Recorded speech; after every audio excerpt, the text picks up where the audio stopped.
यहाँ कहानी शुरू होती है एक ऐसे समय से जहाँ पूरी दुनिया जादू और चमत्कारों से भरी थी, जहाँ हर जगह पृथ्वी पर जादूगर थे। जादू को पूरी तरह सीखना और उसका मास्टर बनना लोगों को बहुत हार्ड पड़ता था। तो समय के बढ़ते धीरे धीरे वहाँ टेक्नोलॉजी आने लगी, जिससे वो आलसी होने लगे।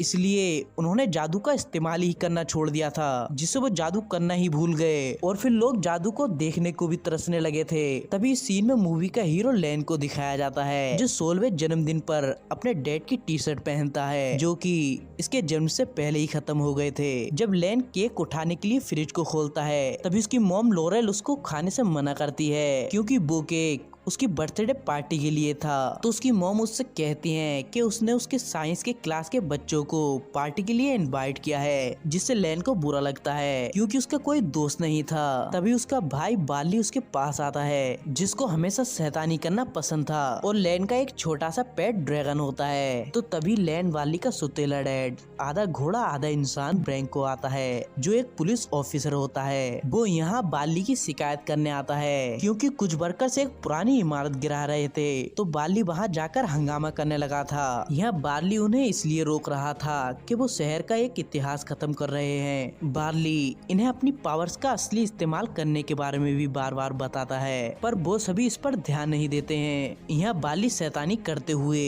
वो लेन की टी शर्ट भी फाड़ देता है, जो कि इसके डैड की थी। लेन तभी कॉलेज की ओर निकलता है, तो रास्ते में एक बर्गर की दुकान में जाकर बैठता है, जहाँ उसको उसके डैड का दोस्त लेन की टी शर्ट देखकर वो उसके डैड के बारे में बताता है कि वो कितने बहादुर थे। लेन हमेशा डायरी में अपनी बकेट लिस्ट बनाता रहता था, जिसमें वो बकेट लिस्ट ये बनाता है कि खुल के बोलना, हाईवे पर ड्राइव करना, लोगों को जन्मदिन पर बुलाना और अपने डैड की तरह बनना। ये उसका सपना था। वो यहाँ कुछ लोगों को जन्मदिन के लिए बहुत मुश्किल से इनवाइट करता है, जिसकी वजह से लेन उनको जन्मदिन के लिए मना करते हुए वो बार्ली के साथ घर चला जाता है। वो यहाँ अपनी बकेट लिस्ट को काट कर अपने डैड की रिकॉर्डिंग सुनता है। ये अपने डैड की तस्वीर को देखकर उनसे बात भी करता था, और वो अपनी माँ से पूछता है कि उसके डैड कैसे थे। यहाँ वो बताती हैं कि वो बीमार होते हुए भी वो उसको देखने के लिए तरसते रहे। फिर वो बताती हैं कि उसके डैड ने उसके लिए एक तोहफा रखा था, जो कि उसे 16 साल का होने पर देने को बोला था। अब तो वो 16 साल का हो गया है, इसलिए उसकी माँ उसके लिए तोहफा लेकर आती हैं, जिसमें एक जादू की छड़ी और एक फिनिक स्टोन निकलता है। और बार्ली इसको देखकर बावला हो जाता है, क्योंकि उसको इसके बारे में काफी नॉलेज थी। वो ये भी बताता है कि अब फिनिक स्टोन बहुत कम रह गए हैं। यहाँ एक चिट्ठी भी निकली थी, जिसमें लिखा था कि कल के सूरज ढलने से पहले वो एक दिन के लिए किसी को भी जादू से वापस ले आ सकता है। इससे लेन अपने डैड से मिलने के लिए कहता है। बार्ली जादू करने की कोशिश करता है, मगर वो उससे जादू नहीं हो पाता है। तभी लेन जब अपने रूम में बैठा होता है, तो वो छड़ी से खुद ही जादू निकलने की वजह से वो लेन उसको पकड़ लेता है। यहाँ उसका डैड जादू से आने वाला होता है, मगर वो ओवर पावर्ड की वजह से वो स्टोन वहीं नष्ट हो जाता है, जिसकी वजह से उसके डैड आधे ही रह जाते हैं, और आधा शरीर की वजह से वो बोल सुन नहीं सकते। इसलिए वो अपने जूतों के इशारे से ही समझ लेते हैं। यहाँ बार्ली अपने डैड को इशारे से बता देता है कि वो उसके ही बच्चे हैं। अब उसके डैड को वापस ले जाने का बस 24 घंटे का टाइम रह जाता है। बार्ली टेवन नाम की जगह को बताता है, जहाँ एक मेंटिकोर्स नाम की एक मैजिकल क्रिएचर रहती थी, जिसका एक रेस्टोरेंट था। उसको फिनिक स्टोन का मिलने का रास्ता भी पता था। अब वो दोनों अपने अधूरे डैड को लेकर उस जगह के लिए निकल जाते हैं। तो वहीं उनकी मॉम उनके रूम में जाकर देखती हैं कि वहाँ एक चिट्ठी टंगी थी, जिसमें वो अपने जाने के बारे में लिखते हैं। यहाँ बार्ली लेन को एक बुक देकर उससे जादू की प्रैक्टिस करवाता है, मगर वहाँ उससे जादू नहीं हो पाता है। अब वो दोनों जाकर रेस्टोरेंट का दरवाजा खोलते हैं, जहाँ मेंटिकोर्स सबको चाय पिला रही थी, और वो मेंटिकोर्स से फिनिक स्टोन के बारे में पूछते हैं। मेंटिकोर्स उस जगह का नक्शा दिखाती है जहाँ वो फिनिक स्टोन मिल सकते हैं। तभी लेन उसका असली फर्ज बताने की वजह से वो वहाँ सब में आग लगा देती है। वहीं एक पिलर गिर रहा होता है, तो वो पहली बार जादू करके लेन उसको वहीं रोक देता है, जहाँ वो आग लगने की वजह से वो नक्शा पैसा भी जल जाता है। मगर बाली को वहाँ जाने का एक रास्ता और मिल गया था। बाली अब टेढ़े मेढ़े रास्ते पर जाने को कहता है, जिससे लैन उससे कहता है कि वो डैड के साथ वक्त बिताना चाहता है, कि इसलिए वो सीधा रास्ते चले।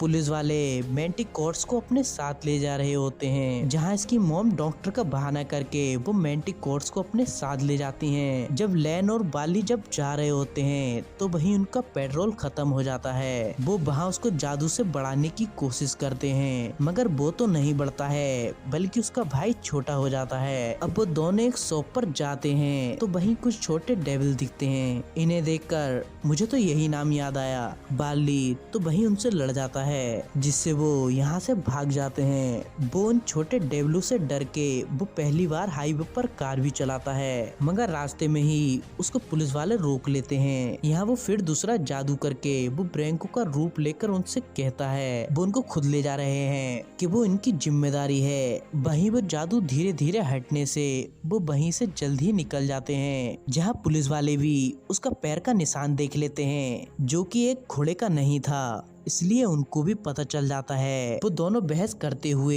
लैन बाली से कहता है कि डैड बहुत कंफ्यूज हैं, मगर भाई वो तो डिस्को डिस्को करने लगते हैं, जिससे तीनों बाप बेटे ही डांस करने लगते हैं। मैंटिकोर्स एक ऐसी जगह लेकर जाती है जहाँ वो तलवार रखी थी, जो कि फिनिक्स स्टोन की रक्षक ड्रैगन को मार सकती थी।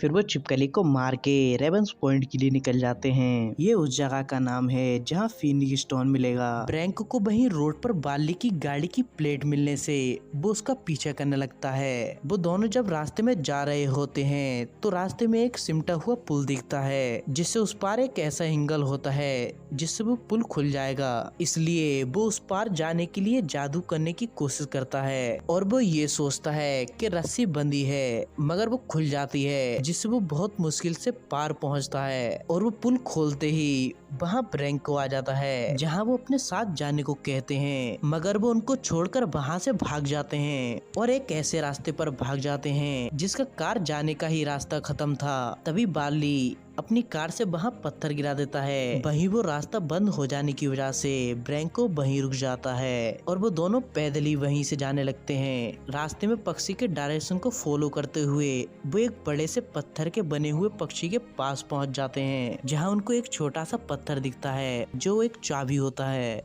उस पर कुछ नदी की लहरें बनी होती हैं, जिसका मतलब था कि वो नदी को फॉलो करते हुए जाएं। अब उनके डैड से मिलने का समय बस 5 घंटे 42 मिनट रह जाता है। नदी में जल्द ही जाने के लिए वो एक सोए को बड़ा करके उस पर बैठकर उसको स्पीड से भगाने लगते हैं। लॉरेल जब ड्राइव कर रही होती है तो वही छोटे डेविल के टकराने की वजह से उनका एक्सीडेंट हो जाता है, जिससे उनकी कार खराब हो जाती है। लॉरेल उस डेविल को देखकर उसको आइडिया आ जाता है कि मैंटिकोर्स भी उड़ सकती है। अब बस 2 घंटे 13 मिनट रह जाते हैं। तभी वहीं एक बड़ा सा जेली का डिब्बा आने लगता है। लैन यहाँ जादू करके फिर अपने भाई को बचा लेता है। अब की बार वो पानी में गिर जाते हैं, जहाँ से निकलने के लिए एक जगह पर कुछ देर के लिए कुछ रखना पड़ेगा, जिससे वहाँ का दरवाजा खुल सकता है, जिससे वो अपने डैड को वहाँ खड़ा कर देते हैं और वो दोनों दरवाजे से बाहर आ जाते हैं। यहाँ वो अपने डैड को भी ऊपर ले लेते हैं। वहीं इनको दिखता है कि वो वापस अपने कॉलेज के पास आ चुका है।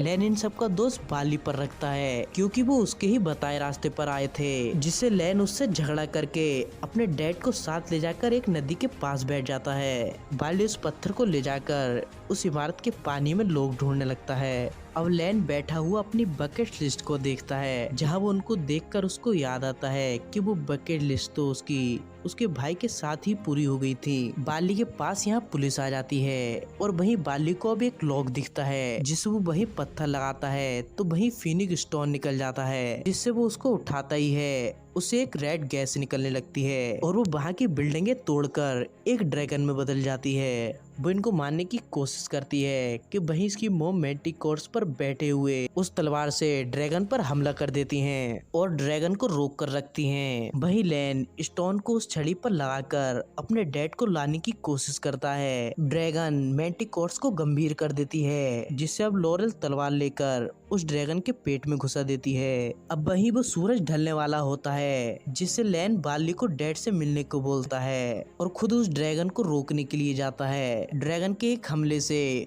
उसकी छड़ी वहीं पानी में गिर जाती है, मगर उस छड़ी का एक छोटा सा टुकड़ा उसके हाथ में रह जाता है, जिससे वो जादू से वापस अपनी छड़ी बना लेता है। यहाँ वो एक जादू का झटका देता है। फिर इसकी मॉम उस तलवार को आसमान की तरफ फेंकती है, जिससे लैन उस तलवार को उसके पेट में घुसा देता है और वो ड्रैगन वहीं खत्म हो जाती है। जब ड्रैगन ब्लास्ट हुआ था तो उन पत्थरों के गिरने से लैन वहीं पत्थरों में फंस जाता है। वो वहाँ पत्थरों से देखता है कि बाली डैड से बात कर रहा है और वहीं सूरज के डूबते ही इसके डैड वहाँ से गायब हो जाते हैं। उसके डैड के कहने पर वो आपस में हग करते हैं। अब मैंटिकोर्स वापस अपना चाय खाना चलाने लगती है और यहाँ लैन कॉलेज में बच्चों को जादू सिखाता है। अब लैन बाली को एक नई कार देता है, जिसको वो जादू से उसको एयरप्लेन की तरह उड़ाते हुए निकल जाता है। बस मूवी में यही था। अगर मैं आपको अच्छी तरह से मूवी की कहानी बता चुका हूँ तो वीडियो को लाइक जरूर करना और साथ में चैनल को भी सब्सक्राइब कर लेना।